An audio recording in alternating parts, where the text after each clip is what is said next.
కీర్తనలు 20వ కీర్తన 7వ వచనం.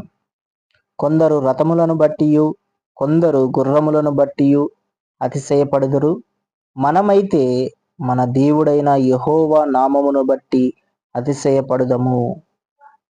దేవునికి మహిమ కలుగును గాక. ప్రియ దేవుని ప్రజలారా, ఇక్కడ దావీదు గారు ఈ కీర్తన రాసేటప్పుడు అప్పుడు యుద్ధం గెలవాలంటే వారికున్న రథములను గుర్రాల బలం చూసి వారు అతిశయపడేవారట. కానీ దావీదు గారు అంటున్నారు, మనమైతే మన దేవుడైన యెహోవా నామమును బట్టి అతిశయపడుదామని అంటున్నాడు. చాలా మంది ప్రస్తుత కాలములో ఇక్కడ రథములను బట్టి గుర్రములను బట్టి అంటే చాలా మంది వారికున్న ఆ యొక్క ఆస్తులు కావచ్చు, బ్యాంక్ బ్యాలెన్స్ కావచ్చు, అధికారం కావచ్చు, ఉద్యోగం కావచ్చు, వారి బలం కావచ్చు, వారి శరీర బలం బట్టి, ఆత్మీయ స్థితిగతులను బట్టి, పలుకుబడిని బట్టి వారు విర్రవీగుతూ ఉంటారు. దాని అందే నమ్మకం పెట్టుకొని ఉంటారు. అవన్నీ ఒక రోజున కూలిపోవచ్చు. కింది వచనంలో ఉంది, వారు కృంగి నేల మీద పడి ఉన్నారు, మనము లేచి చక్కగా నిలుచుచున్నాము.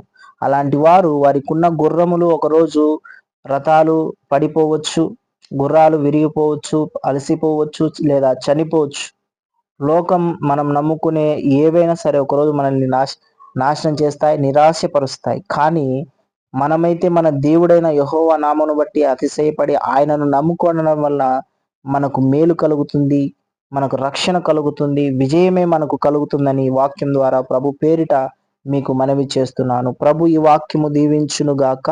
ప్రభు ఈ వాక్యం ద్వారా మనకు జ్ఞానం అనుగ్రహించును గాక. నమ్మిన వారు ఆమేన్ అని కామెంట్ చేయండి. ప్రభు నామమును గణపరచండి. ఆమేన్. God bless you.